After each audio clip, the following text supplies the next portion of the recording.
केदारनाथ मंदिर भारत के उत्तराखंड राज्य के रुद्रप्रयाग जिले में स्थित हिंदुओं का प्रसिद्ध मंदिर है।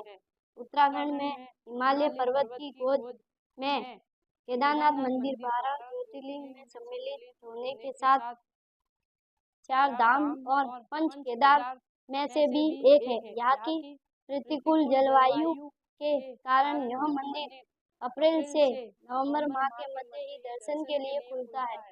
पत्थरों से बने कलियुरी शैली से बने इस मंदिर के बारे में कहा जाता है कि इसका निर्माण पांडवों के पुत्र महाराजा जन्मेजय ने कराया था।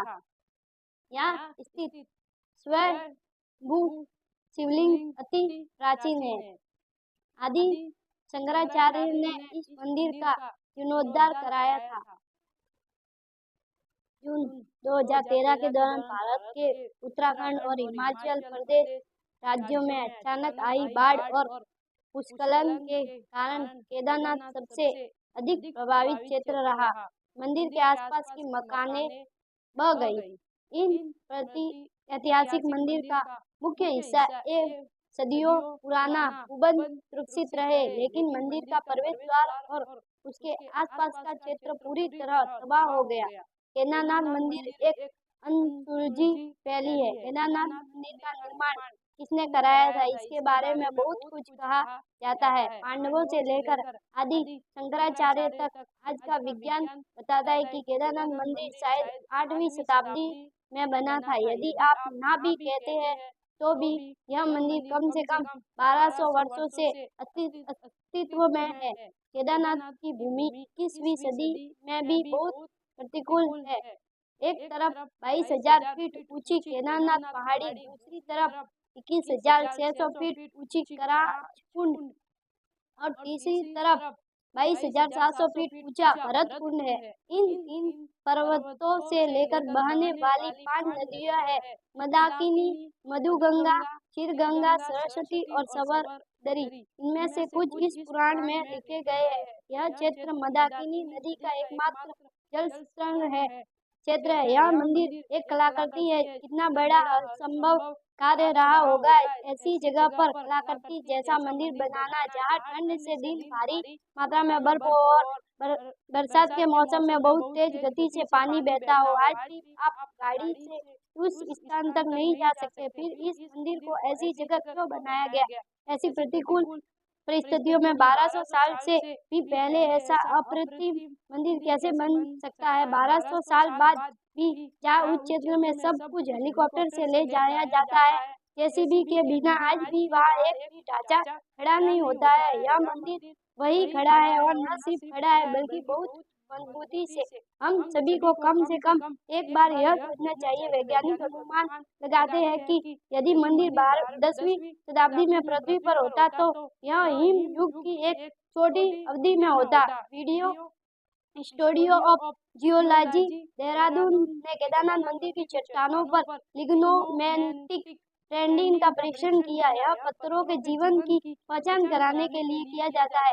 परीक्षण से पता चला कि मंदिर 14वीं सदी से लेकर 17वीं सदी के मध्य तक पूरी तरह से बर्फ में दब गया था। हालांकि मंदिर के निर्माण में कोई नुकसान नहीं हुआ।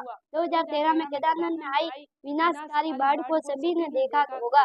इस दौरान औसत से 375 अधिक बारिश हुई थी। आगामी बाढ़ में 5,739 लोग सरकारी आंकड़ों मारे गए और 4200 गांवों को नुकसान पहुंचा। भारतीय वायुसेना ने 1,10,000 से ज्यादा लोगों को एयरलिफ्ट किया। सब कुछ ले जाया गया, लेकिन इतनी भीषण बाढ़ में भी केदारनाथ मंदिर का पूरा ढांचा जरा भी प्रभावित नहीं हुआ। भारतीय पुराणात्मक सोसाइटी के अनुसार बाढ़ के बाद भी मंदिर के पूरे ढांचे के वर्टिकल ऑडिट में 99% मंदिर पूरी तरह से सुरक्षित है। 2013 की बाढ़ और उसकी वर्तमान स्थिति के दौरान निर्माण को कितना नुकसान हुआ था, इसका अध्ययन करने के लिए आईआईटी मद्रास ने मंदिर पर एनडीटी परीक्षण किया। साथ ही कहा कि मंदिर पूरी तरह से सुरक्षित और मजबूत है। यदि मंदिर 2 अलग-अलग संस्थाओं द्वारा आयोजित एक बहुत ही वैज्ञानिक और वैज्ञानिक परीक्षण में उत्तीर्ण नहीं होता तो आज के समीक्षक आपको सबसे अच्छा क्या कहता? मंदिर के अपूर्ण खड़े रहने के पीछे जिस दिशा में इस मंदिर का निर्माण किया गया है, वह जिस स्थान का चयन किया गया है, ये प्रमुख कारण है। दूसरी बात यह है कि इसमें प्रयोग किया गया पत्थर बहुत सख्त और टिकाऊ होता है। खास बात यह है कि इस मंदिर के निर्माण के लिए प्रयोग किया गया पत्थर वहाँ उपलब्ध नहीं है। जो जरा सोचिए कि उस पत्थर को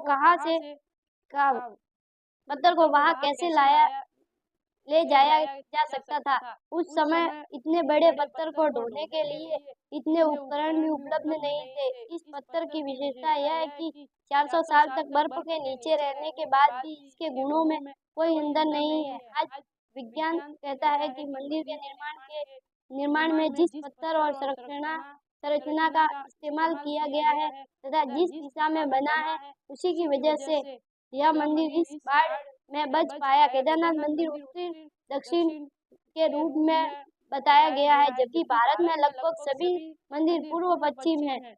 विशेषताओं के अनुसार यदि मंदिर पूर्व पश्चिम होता तो पहले ही नष्ट हो चुका होता या कम से कम 2013 की बाढ़ में तबाह हो जाता, लेकिन इस दिशा की वजह से केदारनाथ मंदिर बच गया है। इसलिए मंदिर ने प्रकृति के चक्र में ही अपनी ताकत बनाए रखी है। मंदिर के इन मजबूत पत्थरों को बिना किसी सीमेंट के एक्सलन तरीके से एक साथ चिपका दिया गया है। इसलिए पत्थर के जोड़ में तापमान परिवर्तन के किसी भी प्रभाव के बिना मंदिर की ताकत अभेद्य है। टाइटैनिक के डूबने के बाद पश्चिमी लोगों ने महसूस किया है कि कैसे एनडीटी परीक्षण और तापमान दीवार को मोड़ सकते हैं, लेकिन भारतीय लोगों ने यह सोचा और यह 1200 साल पहले परीक्षण किया। क्या केदारनाथ उन्नत भारतीय वास्तुकला का ज्वलंत उदाहरण नहीं है? 2013 में मंदिर के पिछले हिस्से में एक बड़ी चट्टान फंस गई और पानी की धार विभाजित हो गई। मंदिर के दोनों किनारों का तेज पानी अपने साथ सब कुछ ले गया, लेकिन मंदिर और मंदिर में शरण लेने वाले लोग सुरक्षित रहे, जिन्हें अगले दिन भारतीय वायुसेना ने लिफ्ट किया था। सवाल यह नहीं है कि आस्था पर विश्वास किया जाए या नहीं, लेकिन इसमें कोई संदेह नहीं है कि मंदिर के निर्माण के लिए स्थल, उसकी दिशा, वही निर्माण सामग्री और यहाँ तक कि प्रकृति को भी ध्यान से विचार किया गया था, जो 1200 वर्षों तक अपनी संस्कृति और ताकत को बनाए रखेगा। हम पुरातन भारतीय वैज्ञानिक की भारी यत्न के बारे में सोचकर दंग रह गए हैं। शिला, उसका उपयोग 6 फुट ऊंचे मंच के निर्माण के लिए किया गया है। कैसे मंदिर स्थल तक लाई गई। आज तमाम बाढ़ों के बाद हम एक बार फिर केदारनाथ के उन वैज्ञानिकों के निर्माण के आगे नतमस्तक है, जिन्हें उसी भव्यता के साथ 12 ज्योतिर्लिंगों में से सबसे ऊंचा होने का सम्मान मिलेगा। यह एक उदाहरण है कि वैदिक हिंदू धर्म और संस्कृति इतनी उन्नत थी उस समय। हमारे ऋषि मुनियों यानी वैज्ञानिकों ने वास्तुकला, मौसम विभाग, अंतरिक्ष विभाग, आयुर्वेद में काफी तरक्की की थी। केदारनाथ की बड़ी महिमा है। उत्तराखंड में बद्रीनाथ और केदारनाथ ये 2 प्रधान तीर्थ है। दोनों के दर्शनों का बड़ा ही महत्व है। केदारनाथ के संबंध में लिखा है कि जो व्यक्ति केदारनाथ के दर्शन किए बिना बद्रीनाथ की यात्रा करता है, उसकी यात्रा निष्फल जाती है। और केदारनाथ सहित नारायण मूर्ति के दर्शन का फल समस्त पापों के नाश पूर्वक जीवन युक्त की प्राप्ति बदलाया गया है। इस मंदिर की आयु के बारे में कोई ऐतिहासिक प्रमाण नहीं है, पर 1000 वर्षों से केदारनाथ एक महत्वपूर्ण तीर्थ रहा है। राहुल सांकत्यायन के अनुसार ये 12वीं-13वीं शताब्दी का है। ग्वालियर से मिली एक राजा भोज स्तुति के अनुसार उनका बनवाया हुआ है, जो काल के थे। एक मान्यता अनुसार वर्तमान मंदिर 6वीं शताब्दी के बाद शंकराचार्य द्वारा बनाया गया, जो पांडवों द्वारा द्वापर काल में बनाए गए पहले के मंदिर की बगल में है। मंदिर के बड़े भूषण रंग की धूसर रंग की सीढ़ियों पर पाली या ब्राह्मणी लिपि के कुछ खुदा है जिसे स्पष्ट करना जानना मुश्किल है। केदारनाथ जी के तीर्थ पुरोहित इस क्षेत्र के प्राचीन ब्राह्मण है। उसके पूर्वज ऋषि मुनि भगवान नर नारायण एवं दक्ष प्रजापति के समय से इस स्वयंभू ज्योतिर्लिंग की पूजा अर्चना करते आ रहे हैं। पांडवों के पुत्र राजा जन्मेजय ने भी उन्हें इस मंदिर की पूजा अर्चना का अधिकार दिया था एवं संपूर्ण केदार क्षेत्र दान स्वरूप दिया था। ये लोग प्राचीन काल से ही तीर्थ यात्रियों की पूजा कराते आ रहे हैं। अंग्रेजी पर्वतारोही एरिक शिप्टन द्वारा दर्ज 1926 द्वारा दर्ज की गई एक परंपरा के अनुसार कई सैकड़ों साल पहले एक पुजारी केदारनाथ और बद्रीनाथ दोनों मंदिरों में सेवाएं देता था और दोनों स्थानों के बीच प्रतिदिन यात्रा करता था। यदि आदि गुरु शंकराचार्य जी के समय से यहाँ पर दक्षिण भारत से जगम समुदाय के रावल शिवलिंग की पूजा करते हैं। मंदिर के सामने पुरोहितों की अपने यजमानों एवं अन्य यात्रियों के लिए पक्की धर्मशालाएं हैं, जबकि मंदिर के पुजारी एवं अन्य कर्मचारियों के भवन मंदिर के दक्षिण की ओर है। यदि मंदिर एक 6 फीट ऊंचे चौकर चबूतरे पर बना हुआ है। यदि मंदिर में मुख्य भाग मंडप और गर्भगृह के चारों ओर दक्षिणा पथ है। 12 प्रणाम में नंदी बैल वाहन के रूप में विराजमान है। मंदिर का निर्माण किसने कराया, इसका कोई प्रमाणिक उल्लेख नहीं है। वह कहा जाता है कि इस मंदिर का जीर्णोद्धार आदि गुरु शंकराचार्य ने कराया था। मंदिर के 3 भागों में बांटा जा सकता है। गर्भगृह, मध्य भाग सभा मंडप। गर्भगृह के मध्य में भगवान श्री केदारनाथ जी का स्वयंभू ज्योतिर्लिंग स्थित है, जिसके अंग भाग पर गणेश जी की आवर्ती की और साथ ही मां पार्वती का भी यज्ञ विद्यमान है। ज्योतिर्लिंग पर प्राकृतिक यज्ञ योग और ज्योतिर्लिंग के षष्ठ भाग पर प्राकृतिक स्फटिक माला को आसानी से देखा जा सकता है। श्री केदारनाथ ज्योतिर्लिंग में नव लिंगाकार विग्रह विद्यमान है। इस कारण इस ज्योतिर्लिंग को नवलिंग केदार भी कहा जाता है।